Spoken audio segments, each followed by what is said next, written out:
Assalamualaikum warahmatullahi wabarakatuh.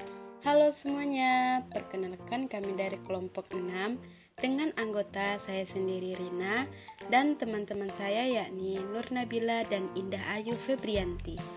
Nah, pada kesempatan kali ini kami akan menjelaskan tentang cahaya dan sifat-sifatnya. Selamat menyaksikan. Pada pembelajaran kali ini, kita akan mencari tahu tentang apa sih itu cahaya dan apa-apa saja sifat-sifat dari cahaya itu. Cahaya adalah bentuk energi yang dapat kita lihat dengan mata. Cahaya ini berasal dari sumber-sumber cahaya. Apa-apa saja sih sumber-sumber cahaya itu? Sumber cahaya itu adalah segala sesuatu yang dapat menghasilkan cahaya. Nah, contohnya seperti matahari, lampu, api, senter, dan lain-lain.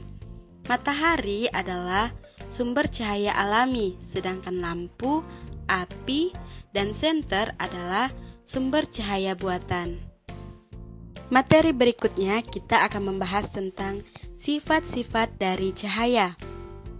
Yang pertama yakni cahaya dapat merambat lurus. Nah, dari contoh gambar tersebut, kita dapat melihat bahwa cahaya matahari dapat merambat dengan lurus dalam suatu ruangan yang gelap atau melalui celah-celah ruangan tersebut. Nah, terlihat kan cahaya matahari tersebut seperti garis lurus. Hal tersebut membuktikan bahwa cahaya dapat merambat dengan lurus. Nah, untuk lebih memahaminya, kita akan menyaksikan sebuah eksperimen. Silakan diperhatikan dengan jelas ya. Oke, pada percobaan tersebut terdapat seorang anak yang melihat cahaya lilin dari lubang kecil di sebuah karton. Nah, pertama-tama kita akan mengambil 3 buah karton yang telah diberi lubang kecil di atasnya. Kita susun seperti gambar tersebut dengan garis lurus ya, disusun dengan lurus. Lalu letakkan lilin di depan karton yang paling depan. Ketika kita melihat dari karton yang paling ujung dari lubangnya, akan terlihat cahaya lilin tersebut. Mengapa? Ketika posisi ketiga lubang pada kertas karton tersebut dalam posisi satu garis lurus, maka cahaya lilin dapat terlihat.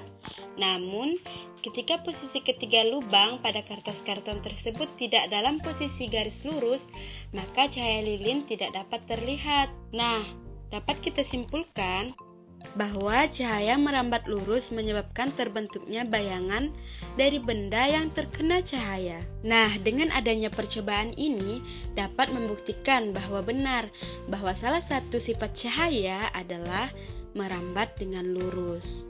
Berikutnya, contoh dalam kehidupan sehari-hari yang membuktikan bahwa cahaya merambat lurus. Pertama yaitu cahaya lampu senter. Ketika kita menghidupkan senter, maka cahaya lampu akan keluar dan merambat lurus teman-teman. Nah, yang kedua yakni cahaya matahari ke bumi. Dapat kita perhatikan pada gambar yang menunjukkan bahwa cahaya matahari yang turun ke bumi itu membentuk garis lurus teman-teman. Yang terakhir yakni cahaya lampu mobil.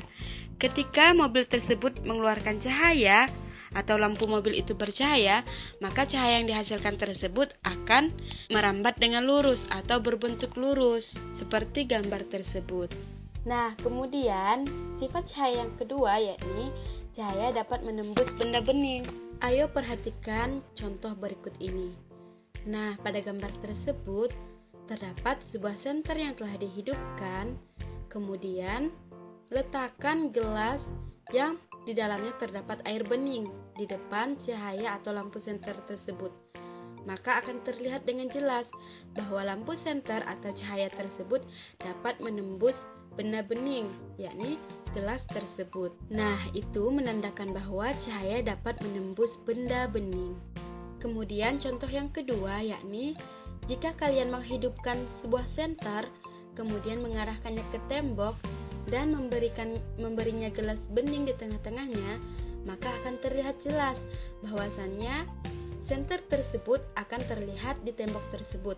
Maka membuktikan bahwa cahaya dapat menembus benda bening. Beda halnya jika kita mengarahkan cahaya ke benda yang gelap. Nah, contohnya seperti kita mengarahkan cahaya lampu tersebut ke sebuah batu, maka itu tidak akan tembus, teman-teman. Mengapa? Karena cahaya mudah menembus benda bening, namun sulit untuk menembus benda gelap. Sifat cahaya yang ketiga yakni cahaya dapat dipantulkan. Hal ini dapat kita buktikan dengan melakukan percobaan. Silahkan siapkan sebuah senter dan sebuah cermin datar, kemudian hidupkan senter tersebut dan arahkan cahayanya ke cermin datar tersebut, maka otomatis cahaya tersebut akan memantul ke benda yang lain, teman-teman.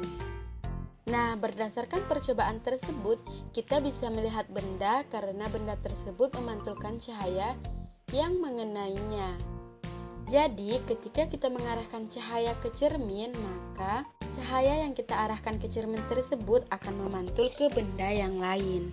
Itu artinya bahwa sifat cahaya juga dapat dipantulkan. Kemudian, pemantulan cahaya dapat kita bedakan menjadi dua jenis, teman-teman. Yang pertama yakni pemantulan baur, yang kedua yakni pemantulan teratur. Pemantulan baur adalah pemantulan yang terjadi ketika cahaya mengenai permukaan benda yang tidak rata atau bergelombang. Nah, kita perhatikan contoh gambar tersebut bahwa pemantulan baur adalah pemantulan cahaya ke benda yang tidak rata atau bergelombang, teman-teman.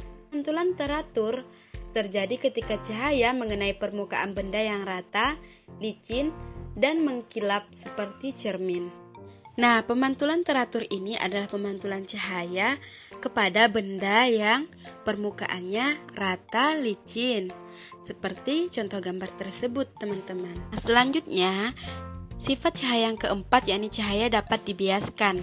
Nah, untuk membuktikan salah satu sifat cahaya yakni dapat dibiaskan, kita dapat melakukan percobaan menggunakan sebuah gelas yang kita isi air, kemudian kita masukkan sebuah pensil. Nah, dapat kita lihat bahwa pensil yang kita masukkan ke dalam air tadi terlihat patah. Mengapa demikian? Karena sebagian pensil yang dimasukkan ke air terlihat seperti patah. Hal ini terjadi karena bagian pensil yang tercelup tersebut mengalami pembiasan atau pembelokan cahaya sehingga pensil tersebut terlihat patah. Sehingga dapat kita simpulkan bahwa cahaya melalui dua medium yang berbeda akan dibiaskan. Nah, sifat cahaya yang terakhir yakni cahaya dapat diuraikan. Nah, silahkan perhatikan gambar matahari tersebut.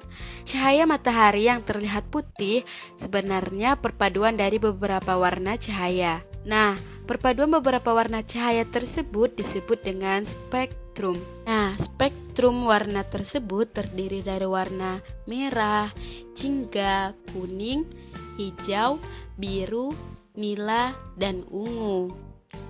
Yang sering kita singkat dengan Meiji-ku Hibiniu. Nah, cahaya matahari yang berwarna putih itu sebenarnya terdiri dari warna-warna Meiji-ku Hibiniu, teman-teman.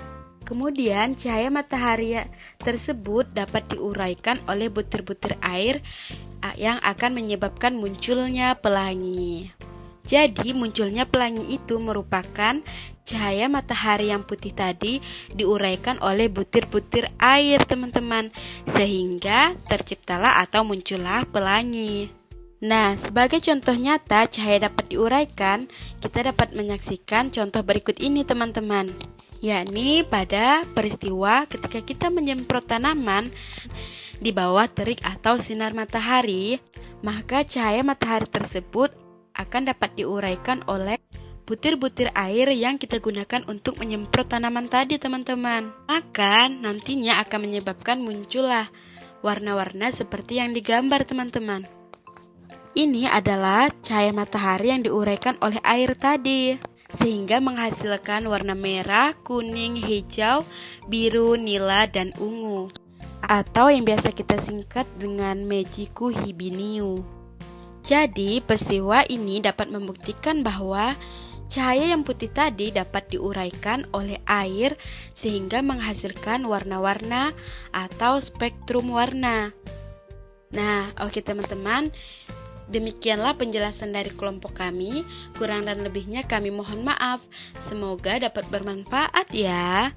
Terima kasih. Wassalamualaikum warahmatullahi wabarakatuh. Dadah.